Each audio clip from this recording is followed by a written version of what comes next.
Alright. Head for Ding Dong Dell aboard the Zipline. I did not realize you could actually rotate the camera in here. It's really weird that you can only, like, rotate it part of the way. I wonder if there's, something on the other side. Or, like, nothing. Like, some games straight up just don't texture stuff. Oh, wait, on the opposite side of the bounds? 3D models. Yeah, so it's like, if you ever are playing a game and it doesn't let you move the camera, it's probably because there's actually nothing on the other side. So if you rotated the camera around, everything just looks like butts. Either, like, really ugly, or, it either looks really, really ugly, or it, downright doesn't work. Oh yeah, there's another one of those weird plateaus. Yeah. Whoa, what is that? Big ol' wampster. A massive wampster? What kind of level is that thing, though? I don't know. It's probably manageable.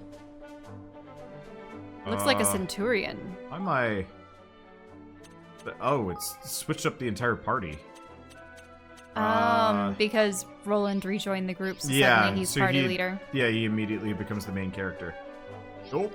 Level 54? Nope. Pass. Pass bad. Pass nope. Want nothing. Just want to look around for a bit, because, like, we barely even looked at this area. Yeah. Also, I kind of wanted to... what's that thing? That's the wyvern nest. From the beginning of the game when, Connie got kidnapped. Is that a shrine we've been to? That's the Ding Dong Dell. Oh, right. That was where we saw Lofty.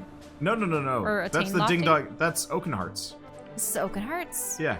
Oh, interesting. Let's see. So, before I went off to go eat, we were talking about a thing, and I kind of forget. It wasn't the plot of this game. It was... Well, yeah, it was the plot of this game. Wait, that one has cat ears on it. What is it? Is that a tomb for a Grimalkin? Yeah. Check it out. Hey. Might as well. Too dangerous here. Won't let us check it out. Oh, is it because it's It's at in plot their relevant? territory, so we have to land over here. But, oh, cave. I guess I'll check out the cave for a second. Mildly distractible. Hermit's Hollow. So, we were talking about the plot for this game. And I was kind of talking about this in the comments. Somebody was mad at me because I was being kind of flippant about this game. And I think I've, like, kind of come to the conclusion that the game makes me kind of sad, and so I might be a little bit negative. It promised a lot in the very beginning of the game. You know, we had these villains like Mouse Vader and Mousinger and so on and so forth. And, like, normally in a JRPG, they would be recurring villains or some kind of consistent villainous force. But they've largely been kept They got in their own shuffleboarded kingdom. off to the, to Chapter 8. And I think what they're going to reveal to us is that Mousinger isn't evil at all, and he was influenced by the black smoke, mist, whatever. It's all Doloran's fault. Yeah, it's all Doloran's fault. So, you know, there's no emotional weight to any of the conflict, apart from this one villain who's barely ever going to get any screen time, period. And, like, I don't necessarily mind that. It's like, it's just... I've played a lot of other JRPGs over the years, and the trick to a lot of them is, even if you are going from place to place doing separate things, you need kind of commonalities to, like, tie them together. Not only, like, character growth, because let's be honest, there really hasn't been a whole lot of character growth with this party. When was the last time that, Tawny's been exactly the same. Yeah, when was the last time Tawny got to do anything apart from just snark? And get proposed to by Evan. Yeah, but that was, like, what, 2 chapters ago now? 3? Yeah. And, like... And, like, her dad has had some screen time. Yeah, he got to gamble away a bunch of money, and he also got to be offended about Roland's fake, Well, Evan fake marry, like, No, I was proposing to his gonna daughter. say... And then Roland fake betraying them. betraying them. Yeah, see, that's what I was talking about. He's definitely one of the more expressive characters. You know, I might actually have to go back to Roland. Her self-heal is nice, but her abilities suck for group clearing. I don't know, we'll see. It's one of those things where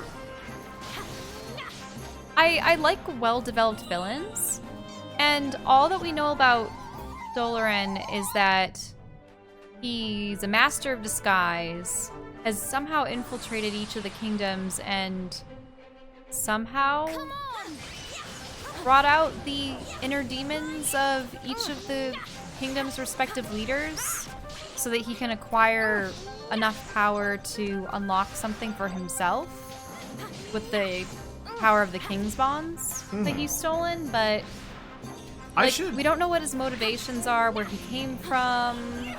Someday we should just sit down and just play through Golden Sun. Is it just me, or does everything look kind of choppy?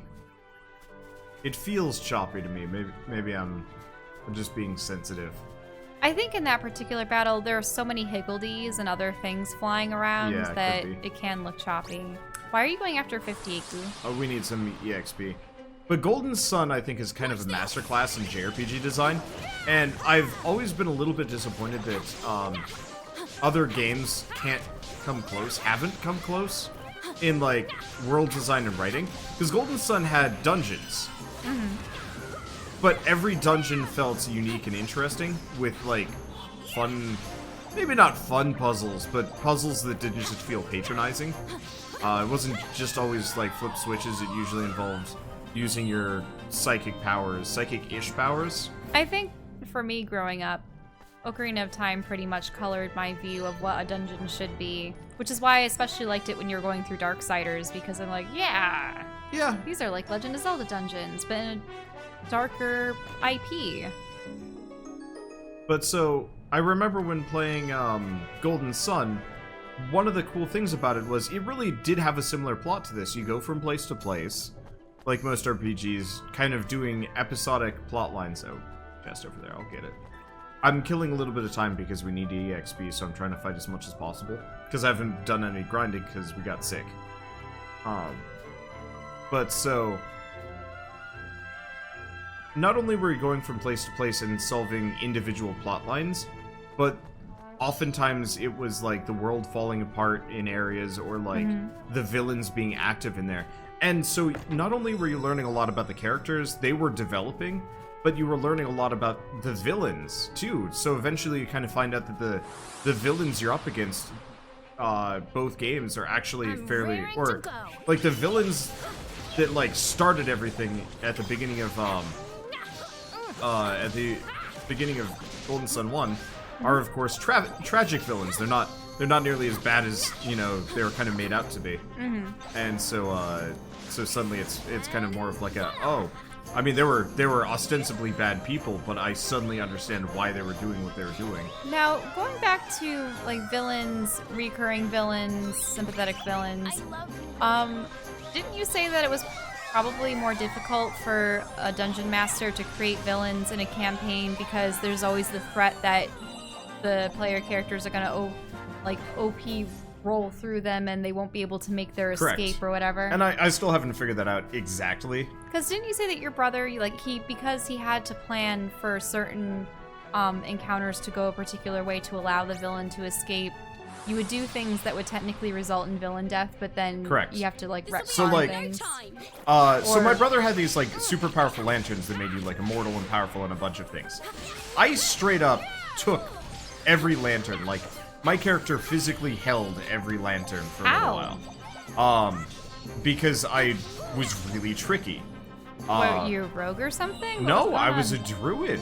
Oh. I did something, I think it was a combination of like 1 or 2 spells plus like, I believe a bear wrestling maneuver, which is what got me on my big wrestling kick. Yep. As characters. I was like, you know, I was really proud of myself. And so I had the super lantern. I had the MacGuffin. It's kind of like, what's it gonna... It's like if Thor managed to get his hands on the Infinity Gauntlet. And had it on his hand. And then he kills Thanos, and then Thanos doesn't die and is like, I'm taking that back again. And there's like no explanation how Thanos took the Infinity Gauntlet back. He just does. It's not spoilers. Okay, I suppose it isn't. Yeah, spoilers. It's not spoilers because it's completely erroneous. That's why I bring it up, because... I mean, I guess it's spoilers. Thor doesn't get to wear the Infinity Gauntlet. I think people will live off that one. Also, Spider-Man's a chick in this one. I don't know why. What are you smiling about? Just add misinformation. It's okay. I'll just hide it all.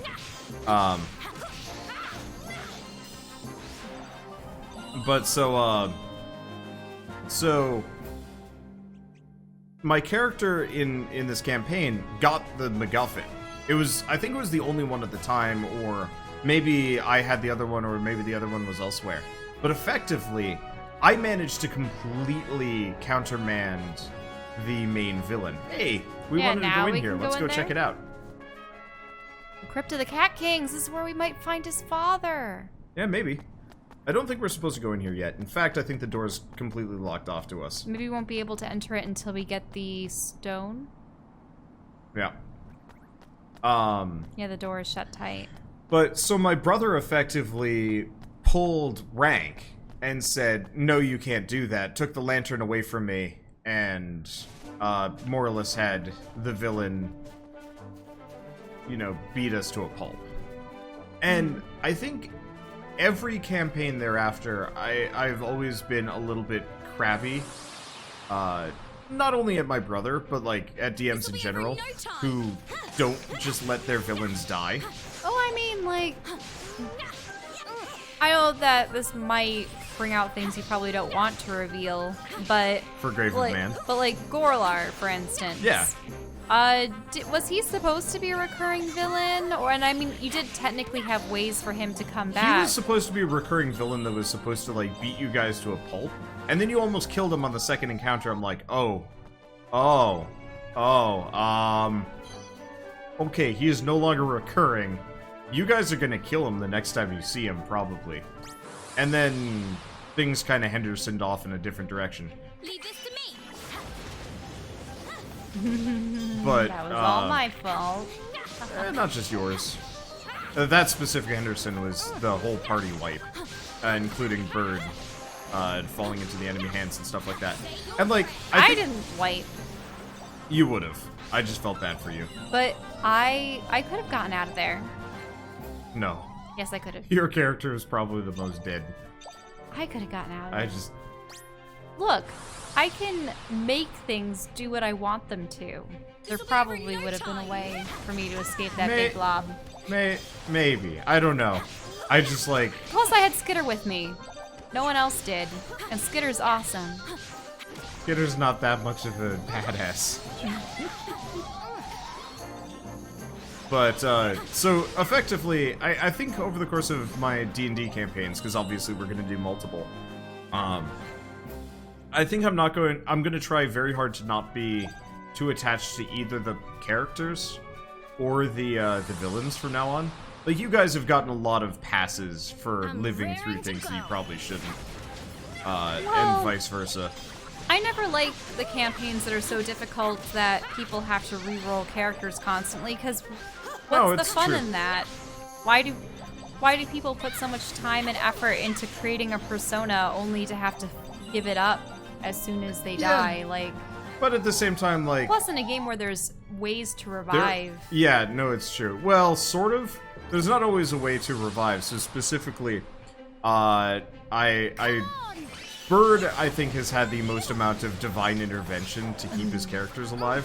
So, straight up, somewhere in the campaign, a Mind Flare has killed Bird's character. And I just tacitly hid that fact. Because I was like, well, that just isn't any fun. Well, that's the thing, though. DMs are supposed to be able to fudge numbers if they want to, you know, keep people in the game. But it felt, it just felt weird because, like, for me, fudging the numbers in one way or another just makes me feel really weird. I'm sorry that we're doing this. I just want to get, I mean, we're level 46, and these guys are level 50. We're probably fine, but I was hoping to get to, like, 47-ish. See, is Skitter a bit of a Deus Ex Machina? I don't know what to do with Skitter, because ultimately he's, like, permanently invisible and does a ton of damage. So I usually just keep him around. The reason why Skitter seems like why did you make him a rogue? Because he was a goblin rogue. He was supposed to... Are you a goblin? Like... So Goblin originally the kobolds. encounter where you guys encountered Skitter in the first place was actually supposed to be much harder because the goblins and kobolds were going to surround you and effectively relentlessly sneak attack you. It was supposed to be the first hard fight in the game. And then I think you shattered almost all of them in the first turn, and I'm like, well, never mind. But so the reason why Skitter seems like I like it how we're doing D&D Q&A while I'm grinding for this. If you're watching this and you haven't seen our D&D series, you should. You'd understand the context, and also it's a fun campaign. Yeah. But so the reason why Skitter seems like a Deus Ex Machina is because I refuse to do anything with him until the party can't figure anything else out. And so he comes off as a Deus Ex Machina, not because I've designed him to solve all problems, but he's usually the solution to a basic problem that I refuse to hand to the party because... Is that why you gave him stats in meta? Yeah. Meta And so he knowledge? waits until you guys either figure it out or get stuck. It was Drez's Thunderclap. Yeah, it was So it wasn't Drez's Shatter, Thunderclap. it was Thunder. Yeah. Close enough. It was an AoE and it wrecked them. Or this could have been like, Thunder Wave. No, it was Thunderclap. It was the one that did the knockback, not the damage to surrounding units or something like that. But, so... Deus Ex Machina, probably not, but just like, rogues are super useful. Especially if you give them, like, a lot of money. Why money? Well, because, specifically, I guess I'm used to rogues being able to use, like, rods and staves and scrolls and stuff. So if you want to, you can actually, if you want to, you can actually bluff your way into pretending to be a wizard as a rogue with the right kind of equipment. Which is really funny. Oh, it's like a chibi cutscene. So if we put the Mark of Kings just here...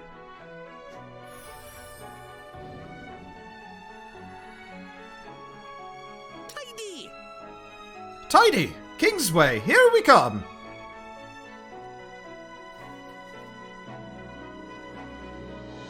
But, I don't know. I don't like fudging numbers. I don't like... Oh, hello. He's in disguise. Great disguise. To cover his ears.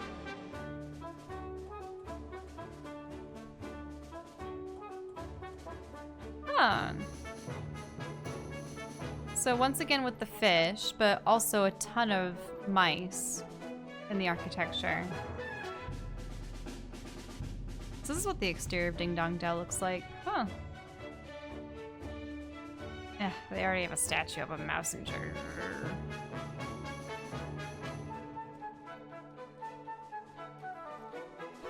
Wow. So this is Ding Dong Dell, huh? It's like something out of a picture book. It feels different from when I was last here. Give me a second. Oh, your microphone smashing into your face. Yep. Well, look at Roland. He even has a face mask. The town appears peaceful, and yet one cannot help but notice a distinct lack of Grimalkin.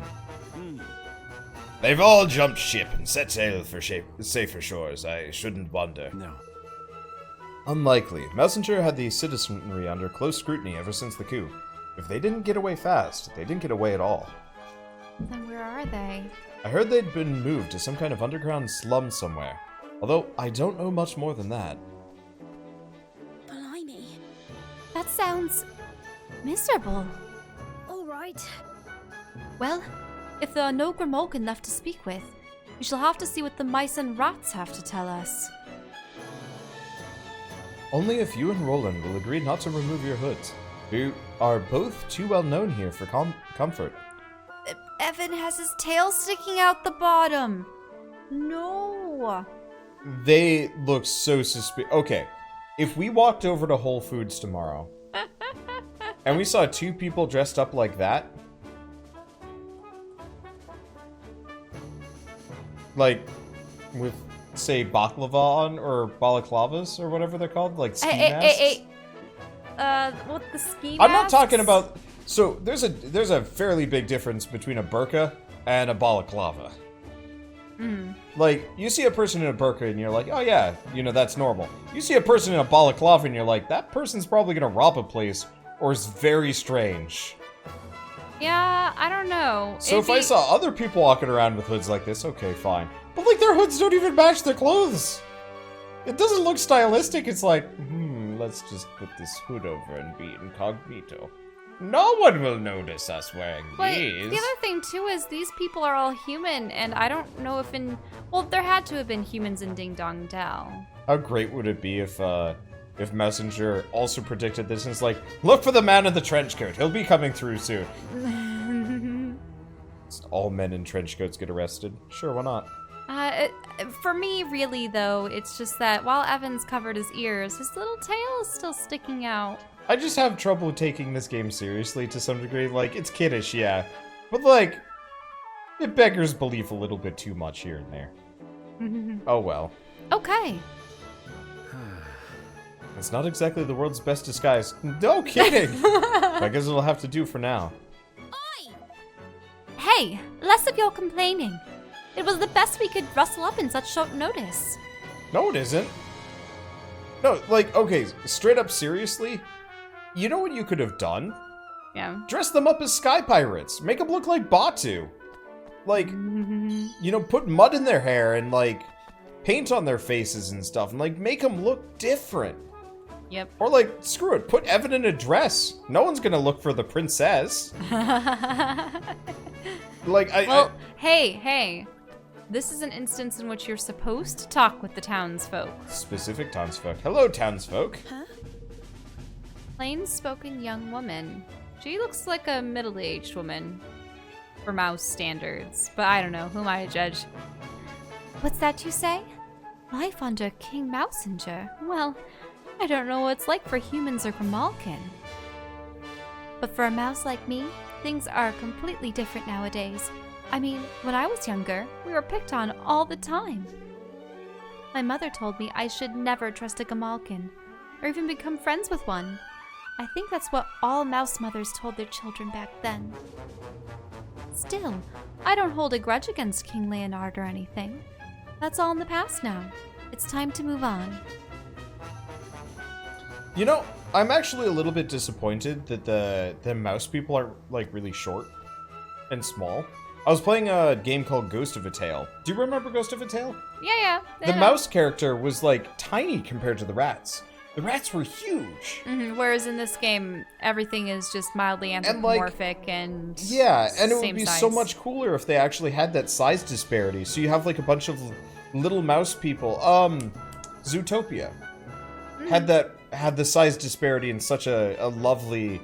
Well, they probably are building these off of the human models, probably. I know, but it would just be so much cooler if you had a bunch of, like, small houses and all over the place for, like, you know, little mouse people.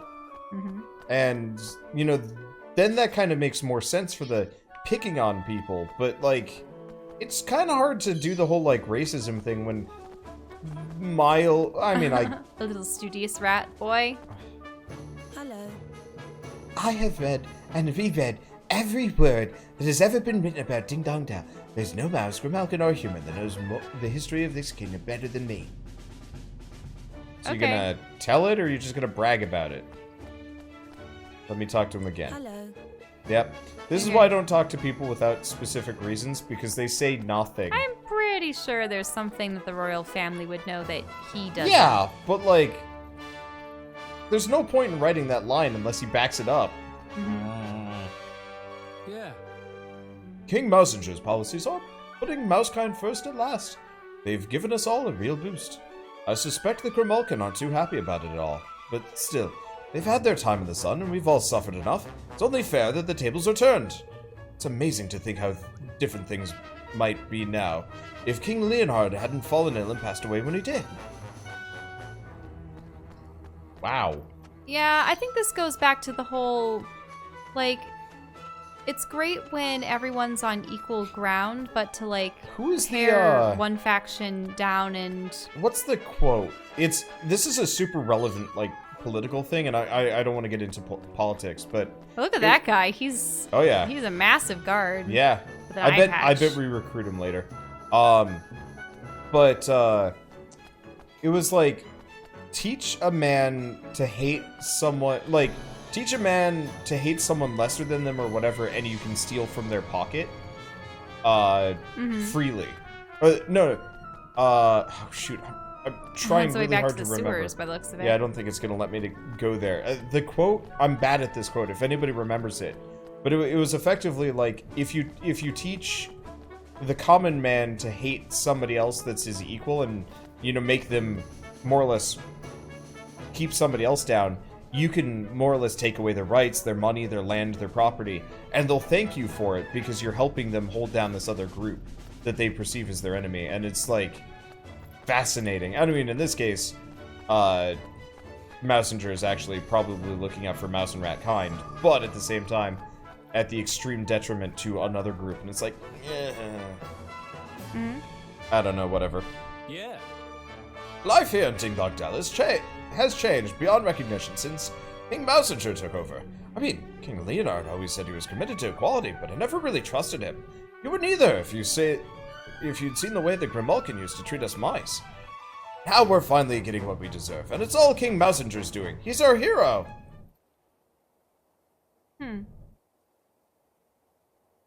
If I may be so bold. It certainly seems that Mousinger's rule is no unwelcome thing for the majority of mousekind. They're finally getting preferential treatment after all these years. Oh, the sewers where they put all the Grimalkin. Probably, yeah. So, let me see if I've got this straight. It used to be the mice and rats who were discriminated against, but now the tables have turned and the Grimalkin are the ones on the receiving end? It seems so. Yes. Tit for tat, eh? Folks ain't never so different as they're the same. I never knew that things were so hard for mousekind. I knew nothing about my people. Nothing at all. And to think I called myself their king. Oh, Evan. I'd like to hear what the Grimalkin have to say for themselves, but there aren't exactly many around to ask.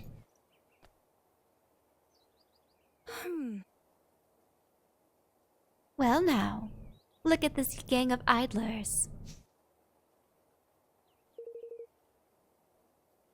If you're not busy, you can give me a hand. Come here, will you? Maybe she's gonna tell them where the mice are? Or cats are? What exactly is it you need our help with? Oh, so you were listening, were you? That must mean you're keen to help. How lovely of you. Your weird poop demon ate all of my cheese and I need recompense. Look how Lofty is just always sitting on a random thing and appearing in each screen. Oh, well,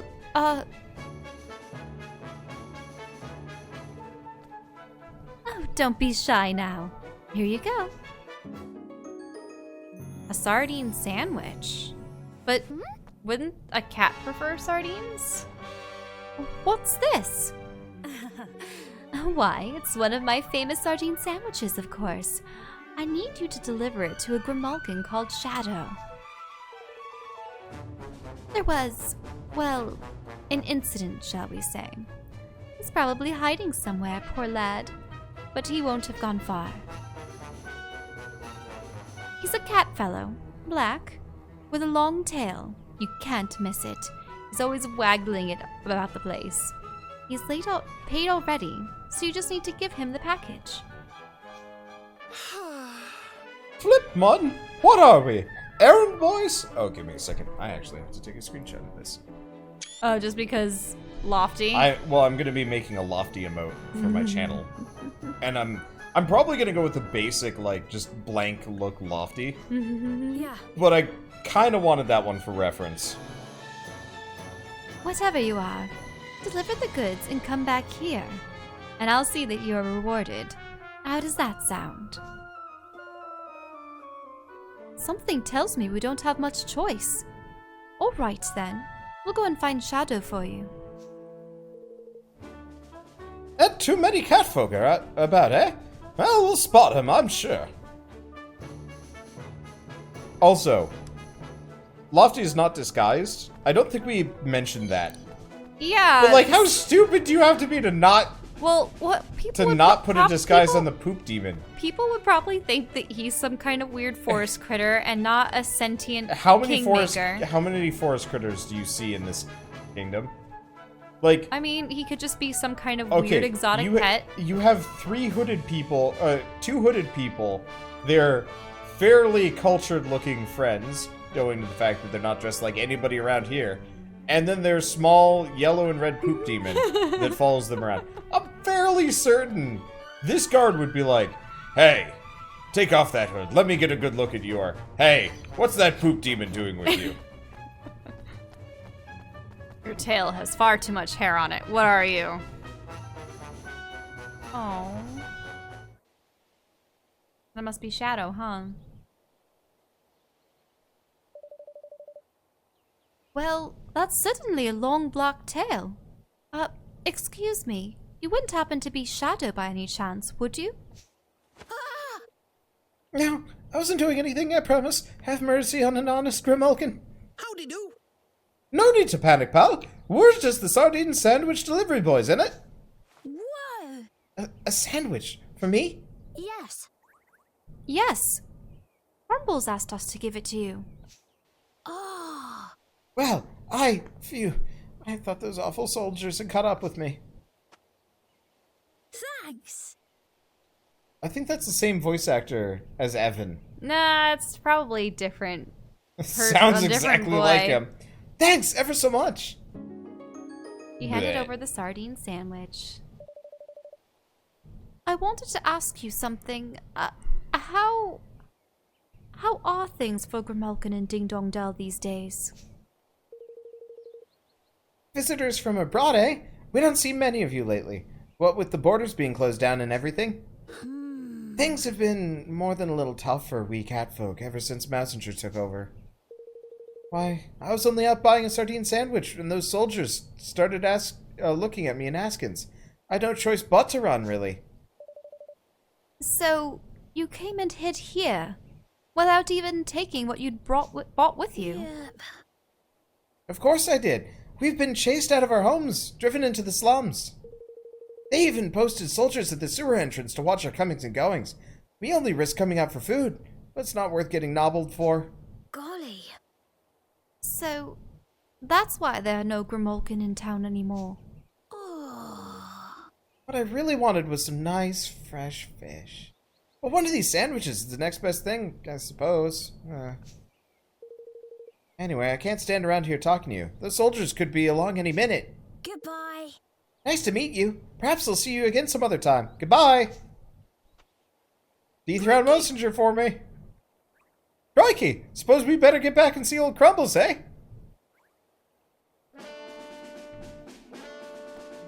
How great would it be if the Grimalkins straight up were like bad people, and he was just like throwing around like horrible names about like the mice, and you're like,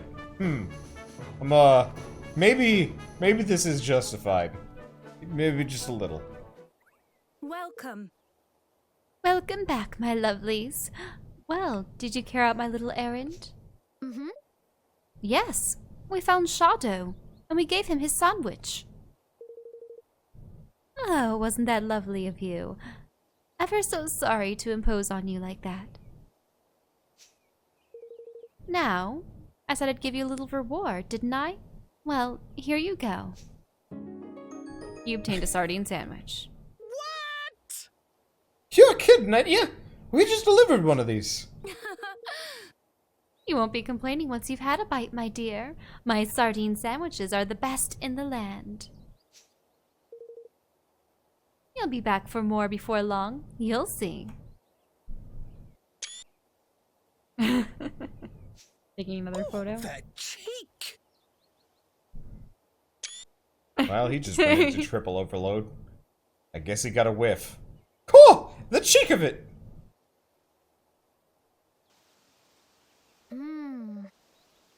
So, the Grimalkin are all living in an underground slum. And there are guards posted at the entrance. Shadow said it was in the old sewers, didn't he? And if he made it out, there must be a way down there that the guards aren't watching. Blimey. Imagine being trapped down there like that. It must be like being in a prison. We cannot risk being spotted by the guards. If we're to visit the slums, we must make our way there undetected. All right. All right. Come on.